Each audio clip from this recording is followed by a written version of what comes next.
No matter who you are or where you go, heading outside even for a few minutes is always worth it. I'm your host, Amy Bouchatz, and here at Humans Outside, we're using the Humans Outside 365 Challenge to build a life around spending time in nature while hearing from fascinating outdoor-minded guests. As a journalist for 19 years, I've let curiosity be my guide. After my husband's injuries from military service, we started looking for a better way to live. That's why we moved sight unseen to Alaska to see if an outdoor-focused life was the answer. Since September 2017, I've personally spent at least 20 consecutive minutes outside every single day, no matter what, to explore how nature can change my life. Ready to hear from experts and outdoor lovers who make heading into nature just a part of who they are while we work to do the same? Let's go! When I started my daily outdoor habit in 2017, spending at least 20 consecutive minutes outside every day, regardless of whatever fine weather Alaska chooses to throw at me, fun was not my focus. I wanted to see what getting outside was like and what it could do for me. And if it was fun, well, that's just one of the benefits. Since then, however, I've flipped some of these benefits on their heads. For example, if heading outside can help me be happier, how about a slightly different question? How can I have more happiness through heading outside? No matter what habit you're trying to build, you need to focus on intentionality, disrupting your regular pattern and inserting a new pattern. Rather than focus on building a habit broadly or on getting outside specifically, today's expert focuses on his work on that idea of fun. How can we build more fun into our lives? It's a question he answers in his new book, The Fun Habit, and it's a question that he's going to help us explore today. Dr. Mike Rucker is a positive psychologist, speaker, entrepreneur, and author, and today he's going to walk us through building more fun into our lives. Mike, welcome to Humans Outside. Thank you so much for having me. It's a pleasure.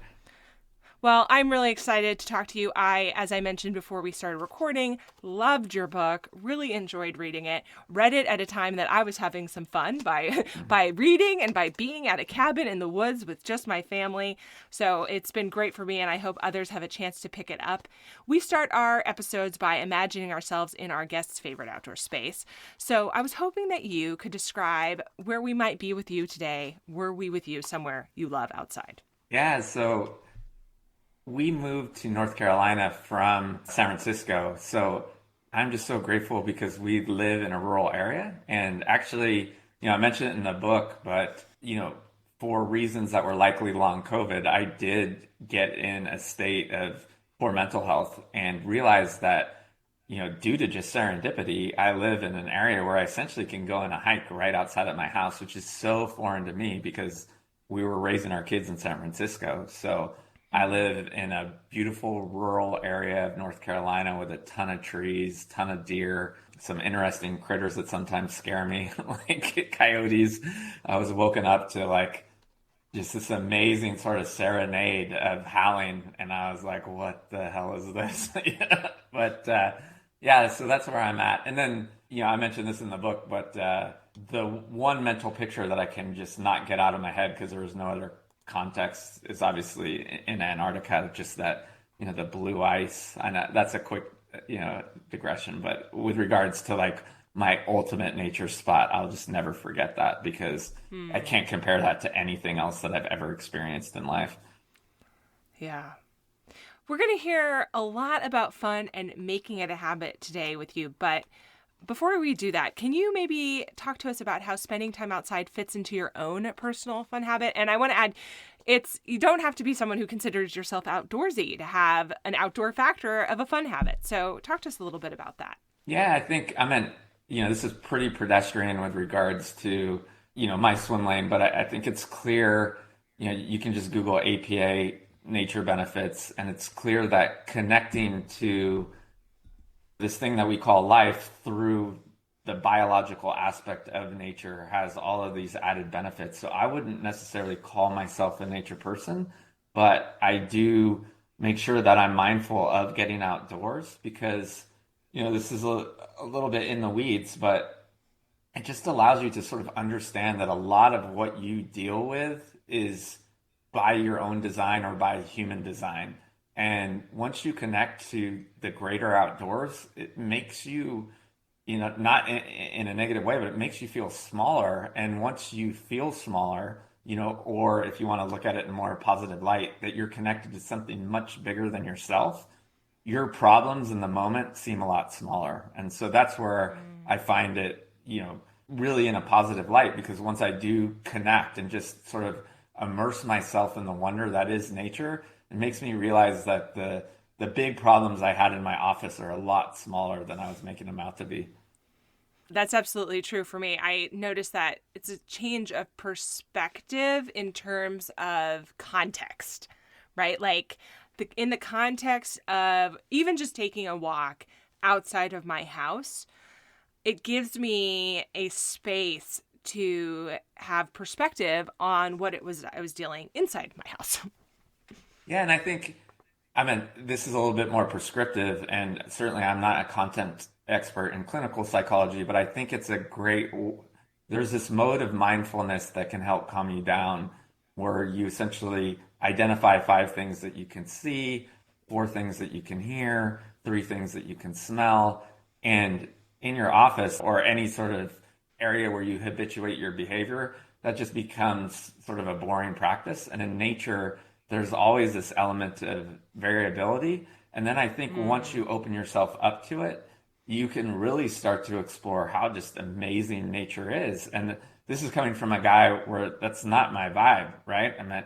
And so, I spent my life making money in front of a computer for the most part, first as a digital marketer, and now essentially for my day job in the digital health arena. And so, as simple as just watching a snail move across the ground, I think once you start to experience just how amazing nature is, you can start to unpack that, yeah, your sort of, the micro world that you live in isn't as important as you made it out to be. And then you can go back to that world and realize that you have a little bit more control over that domain than you thought, because you are kind of inventing it as you go along. Yeah. When I do that mindfulness practice in my office, I'm just end it deeply annoyed. Yeah. 2 things you can smell. Well, this just smells terrible. What is that? And it does not make me happy. So I try not to do that.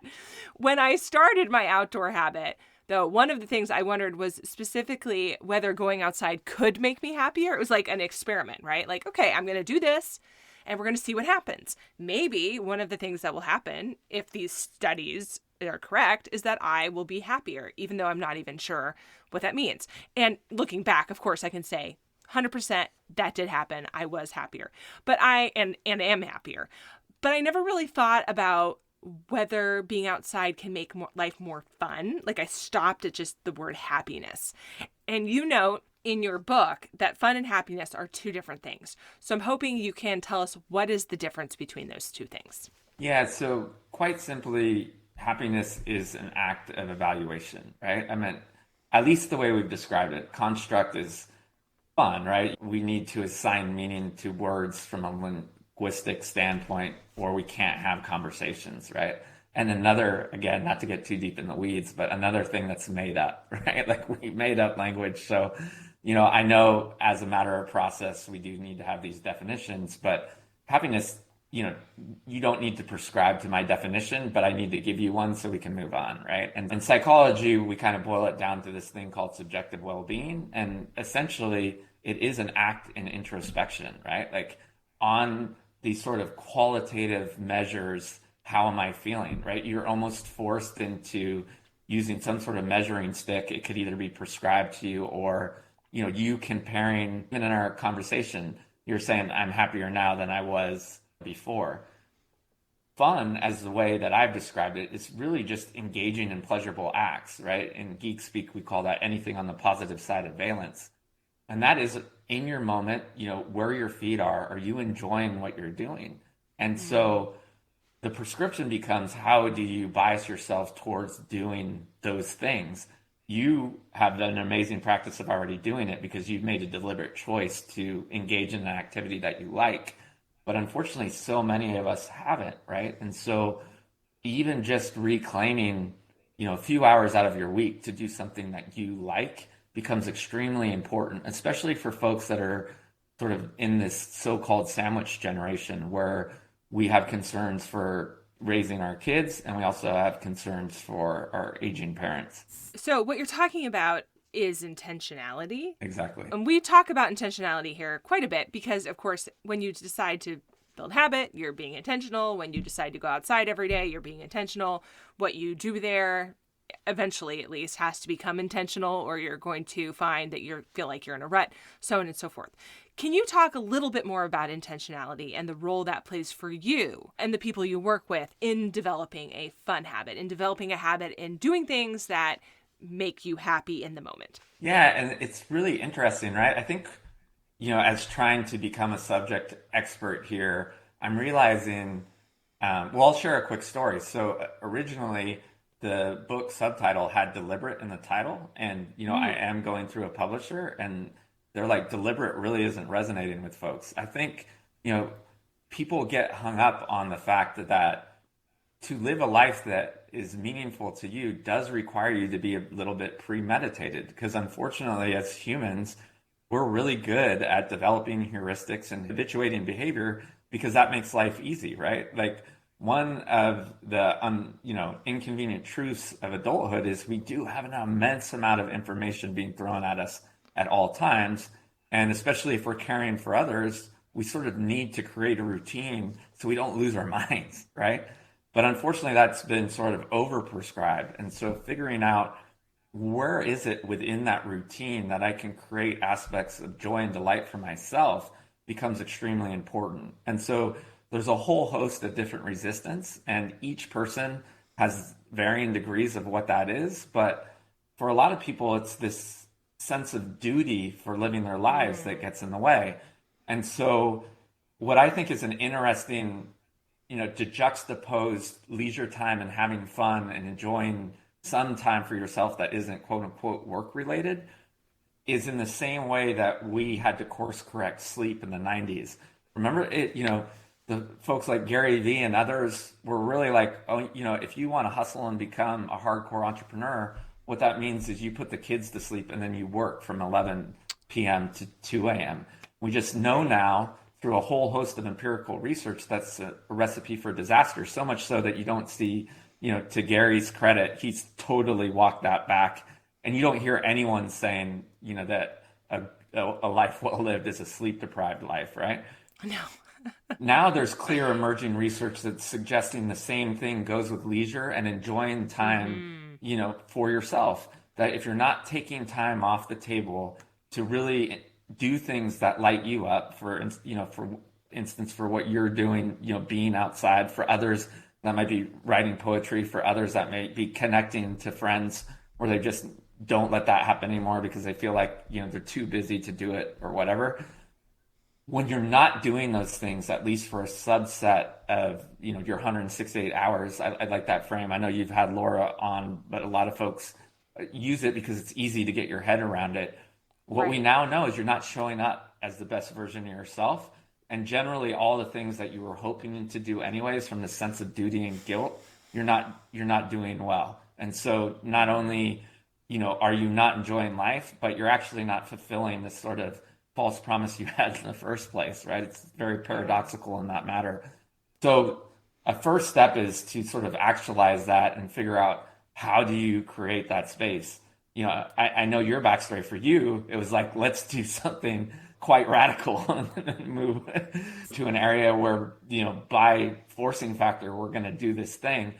For some others, it might be taking baby steps into just reclaiming a couple hours, figuring out what are those pockets where you're really not just spending your time in a meaningful way. Because one thing that I'm now making really clear, because I realized it was getting lost in translation, is that we don't start by adding more stuff to your already busy schedule, right? Like the fun habit isn't about saying, oh, okay, I don't have enough fun in my life. How do I, stack things on top of an already busy schedule? It's really by identifying that probably you're spending, if you believe Cassie Holmes' work out of UCLA, at least 2 hours of your day. That sounds really provocative to a lot of people. So, but I meant, sometimes data does tell us truthful things we don't want to hear. Whether that's 2 hours a day or even just 2 hours a week, where can you figure out, where you're likely just kind of passing time by? And Right. generally, for many of us, not all of us, but many of us, it's, things like doom scrolling, friendships of convenience, being so tired when we get home because we don't have good guardrails that we just plop down on the couch and really watch anything. Because I don't villainize watching TV that you enjoy. If 2 weeks from now I can ask you, was the show great? And you tell me in rich detail, like, oh yeah, I used to watch Lost in that fashion because I love philosophy and they did a good job. So I don't think that was time not spent well. But you're watching 3 hours of cooking shows and you don't even like cooking, like that's a problem. Yeah, correct. Yeah. Okay. So, two things. First of Sure. all, you've mentioned now 2 podcast guests we've had over 3 episodes. So, everyone else, I want to make sure I'm linking those in the show notes for you so that Right. if you want to hear more from those individuals, you can go back. One of them is Laura Vanderkam, author of 168 Hours. She's been on our show twice talking about that work and also her more recent work, Tranquility by Tuesday. And then, Mike, you just mentioned Dr. Cassie Holmes, who we had on Oh, in amazing. the beginning of season 6. Yes, and to talk about her book.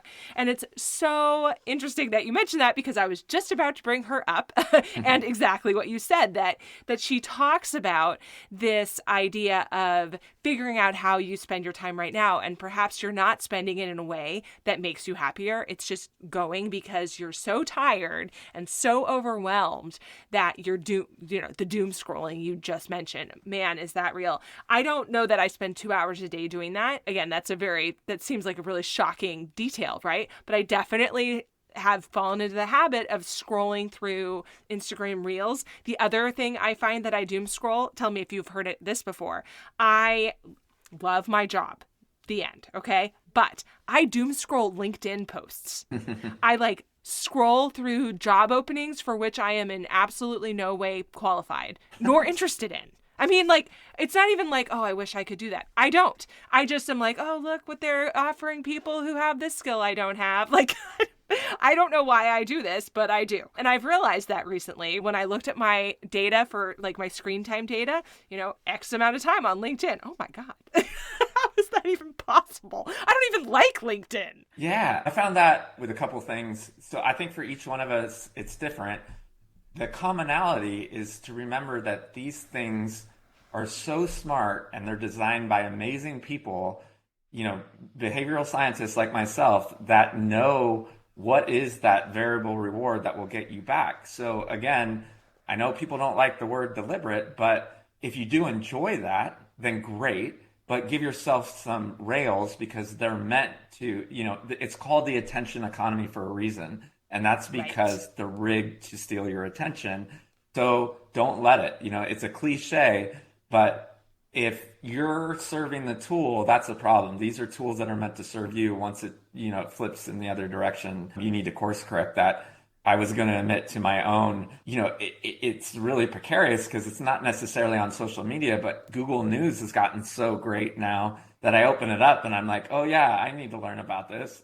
No, I don't. It's like, it's a shiny nickel, but I'm like, some crazy piece of neuroscience that has nothing, they just know that that's what the hook is. Like, oh, okay, yeah, I need to learn the newest thing about dopamine, and so that's one. And then again, going back, luckily, and to their credit, both Google and Apple will expose it to you. Again, you have to be deliberate about going and checking how you're using it. But I was like, I'm spending 3 hours a week on Candy Crush. I just kind of let it consume, and those things are nefarious, right? I'm here one preaching the gospel, and then all of a sudden I'm like, oh, the game's engineered to be kind of interesting, but it's not fun. I couldn't tell you. No. And because you're spending your time on that, you're not spending your time doing something that you do think is fun. That's absolutely It's right. just, the time's just gone. Humans, just a quick break to remind you that if you want to build your own outdoor habit, the Humans Outside 365 Challenge is a great way to get started. Cool and exclusive challenge swag, including a finisher medal and a decal, is waiting for you. All you need to do is visit humansoutside.com/challenge. Don't get left out. Go to humansoutside.com/challenge to learn more now. Okay, back to the show. So in your book, you talk about something called the SAVOR model. And of course, SAVOR is an acronym. Can you tell us what the SAVOR model is and why it's important? Yeah, so it's essentially allowing me to create a toolbox of some of the more interesting aspects of social science that I found, because I think there are so many books about happiness that, have a clinical psychology slant, really a lot of great ones. But I think what I did well was pull from other disciplines and say, hey, there's a lot of tools out there that are helpful. And so we've already kind of touched on the first one. It's story editing, which is just an academic term for reframing. If you have villainized fun and you believe that it's this whimsical act that can't be something that contributes to your betterment, I make a strong case that it is. And so that's kind of the first step, right? Let's realign the fact that fun is actually something that can be extremely beneficial for your own well-being. And then, if you get into the later chapters, for the ones around you and also for the greater good. The second one is activity bundling, which is kind of lower hanging fruit. It's essentially, if there are things that you don't enjoy doing or things that you do enjoy doing, how can you add elements to it to kind of increase the fun? And those things aren't to over-engineer your life, or I used the word optimize. I've completely removed that because optimizing anything is a great formula for burnout, right? But I think there's some low-level strategies to, like daily chores. Just adding something like an amazing podcast like Humans Outside can make those things more fun for you. And so there's some low-hanging strategies there. Variable hedonics talks a little bit about Cassie's work and then her colleague Jordan Etkin out of Duke. And that's this idea that for most of us, having a variety of things to enjoy, so, making life more of a tapestry than habituated behavior becomes extremely important. And so the geek side of that is that, especially as we get older, we tend to store common memories as one thing. And so when we look back at lives that have been overly habituated, we tend not to be satisfied with it because we're like, oh, I just did the thing. And unfortunately, the way our memories work, similar to how you wouldn't keep 1,000 copies of the same magazine, that's what our brains do, right? They throw out the other 999 that are essentially the same thing. And so really having broad, interesting activities in your memory to relish is what builds resilience. And so that's where the V comes in. Options is really when we are able to premeditate things that we enjoy, they tend to happen more. And so there's some simple strategies of how do we create more options in our life? So we're like, well, I don't know what to do. Okay, well, we can solve that problem fairly easily. And then R stands for reminiscing, which is an act of savoring that allows you to really expand the power of all of these new fun habits that you have, because being a little bit mindful of that, and it doesn't matter what the cadence is. Again, that's where a lot of these sort of interventions go wrong, right? You've got to be grateful for 3 things a day. Well, do I? Because when that motivation doesn't hit, it can often lead to guilt, right? Or just, not creating something that becomes helpful for you. But by being a little bit deliberate about how you reminisce in these things, a couple things happens. One, we know our brains aren't cause and effect machines anymore, that we tend to be predictive, right? We tend to predict what is the next thing that's going to happen next. And when we know we have agency and autonomy and control over our lives and that we can create joy, we tend to now sort of able to steer in that direction, right? Where exactly what's happened to you, happiness isn't necessarily this evaluation. It's just a byproduct of the fact that you're really living the life that you want to live. And so that's why it becomes an important kind of, end part of the SAVOR system, because now you've created this kind of feedback loop. And instead of having to think about things, you're just kind of doing them. And that's where life gets really amazing, where you don't even need to think about, am I happy? You're just living a joyful life. Right. I think all of those things in your acronym are really important to building any sort of fun habit, and specifically to building a habit that takes you outside. And I encourage everyone to just really dive into all of them in the book, because we cannot possibly dive into all of them here. But I want to go back specifically to reminiscing, and here's why. One of the challenges of going outside consistently every day is that every now and then it's not going to be that fun. It's going to be uncomfortable because the weather, amazingly, is not in your control. This is annoying to me on many levels. Okay. It's like snowing a foot today for the second. I mean, we have had so many snow days at the time that you and I are recording this. This is Alaska, right? We should expect this, but it snows typically a little bit for a long time. Not so much 1-2 feet at once over a week, over and over again. And so my kids, if anyone can hear them in the background, are on remote learning day 4. Big fun. Okay. In moments like this, going outside may not be that pleasant, but I know, because I've done it over and over again and reminisce about all those times, that when I go, I will have fun and I will be happy. It might be type 2 fun, where it's fun in retrospect, and it may not feel very good in the moment, but I know that reminiscing for me is helpful. Is this something you hear from other people? Does that fit what you're talking about with reminiscing? Yeah, I think there's a few things to unpack there, right? So, one, those are the things that allow you to contrast the experiences and understand that it is something that's really near and dear to your heart, right? So this comes from Barbara Fredrickson, but we want to broaden and build, this breadth of emotion and a breadth of the way that we experience the world. So those bad days make the good days even better, right? But Yes. Another key component is where other people get hung up on this word deliberate. And again, it's interesting that you took out the subtitle, but is that I'm not saying don't be spontaneous. I mean, you know it because you read the book, but you create these moments and interesting things are going to happen. But especially with families, like when it starts to pour on them and they have to run back to the car and that social connection of being able to rely on each other and then laugh at, the atrocity at the end. Like those are the things. And again, I like REI's kind of frame of type 2 fun. For me, I call it life in the living quadrant. But that type of edge work, whatever it is for you, like looking back at that, knowing that you survived can be some of the funnest moments, right?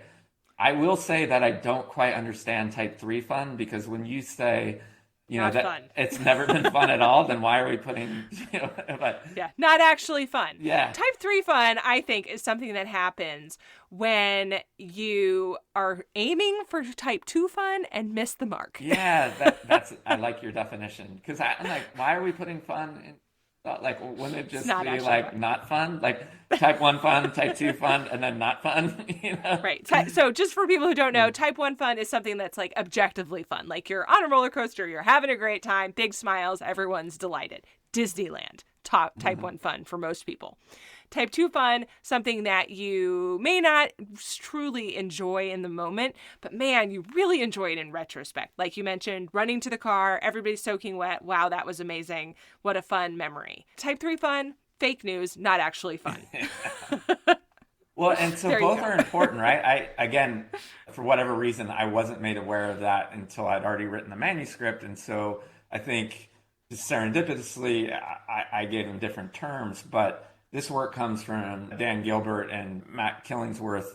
Matt's not with Harvard anymore. I think it was his doctoral work. But essentially, he saw that type 1 fun, to have that integrated, throughout your life, which you're doing naturally. So you're an amazing example of this.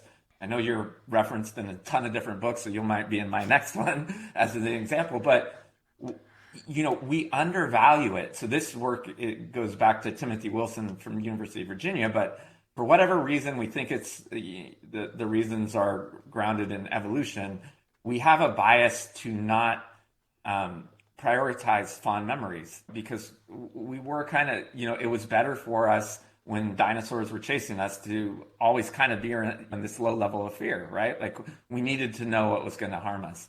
And so, but what we do know now is in modern society, where there's still obviously risk, but not as much as there was, is that when we are living joyfully by doing activities that we want to do, that's when we are the happiest. And again, it's not an active evaluation or like, I wish I was somewhere else. It's that understanding that we're living the life that we want to live. And so those things like walking your dog, playing with your kids, having coffee with your best friend, we undervalue those things, but it's clear that the people that do those things are the ones that are the happiest. And so, Mm-hmm. but I make an argument, especially, I aspire to moments that transcend me to something that's, a little bit bigger than I am. And those really only seem to come about when we are either, whether you want to call it type 2 fun or things in the living quadrant, when we're really doing that type of edge work that is like, wait, why am I here? Not simple pleasures, Mm-hmm. but things that do kind of push us a little bit. Well, I think what you're describing is the feeling of awe. Big- And that can happen in the context of feeling your like the how your place is in the world. So maybe like in the Grand Canyon, right? I dare somebody to go to the Grand Canyon and not feel what I would describe as a sense of awe. Yep. It can also come through those simple moments that you're describing. And how you define this in your book is, of course, as the quote unquote the mystery. So can you describe what is the mystery and maybe give us a little bit more of how you experience that and how other people can find that? Yeah, so for me, this was more organic, right? Where I kind of leapfrogged the literature. My understanding is there's two amazing books about awe coming out around the same time as my book. So like I certainly went into the literature about what wonder and awe is. But for me, I had built a lot of my models around emotion, right? And so emotion is kind of captured between, we call it valence, but are you in a pleasurable state or are you not, right? Like, so a non-pleasurable state would be something like boredom, frustration, anger. A positive state, would be something like calm, elation, just so that people kind of understand the spectrum.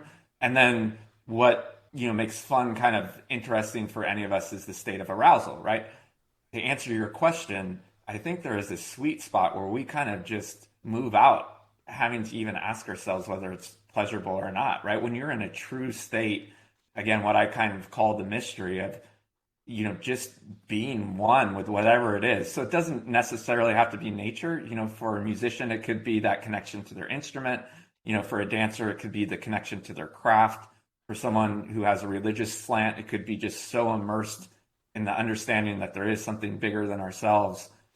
You don't need to think. It doesn't matter how you feel, right? You're just kind of in this place of mystery where I'm guessing it's what Eckhart Tolle was talking about in the now, where you just don't need to make sense of it. Meaning making, adding your human context to what this special thing is, doesn't matter anymore. And when you can get there, it's amazing. And it transcends flow. Like I know, some other folks talk about fun and rightfully try to couple it with flow, but awe and wonder kind of transcends that too, because you don't need a sense of mastery, right? I think once you have to understand your own individual skill to get there, again, you're adding your own man-made meaning to it. It's like you don't need to. You're just so immersed in this, encoding the incoming information. Again, like my Antarctica experience where I'm like, I can't Right. think right now because everything that's there is bigger than me. And Yeah. I don't need to add my own context to it. I just need to immerse myself in this beautiful thing.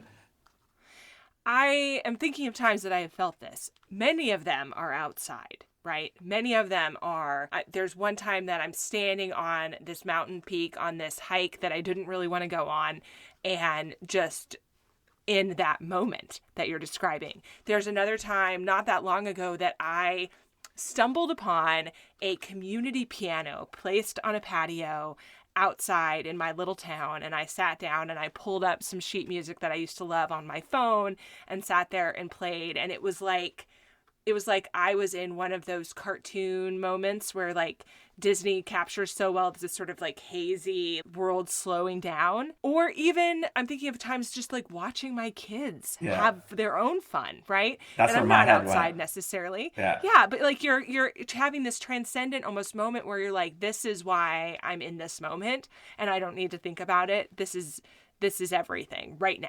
Yeah. And those moments are something that I think a lot of people chase, but what you're talking about is building a lifestyle around giving yourself the space and almost permission, I think is part of the SAVOR model, to have those experiences more often. Absolutely. No, I think, you know, it was funny. I played with putting it in the book or not, but at the end, I essentially say, if you want to twist the fate, start twisting, right? I meant, you create these opportunities to some degree.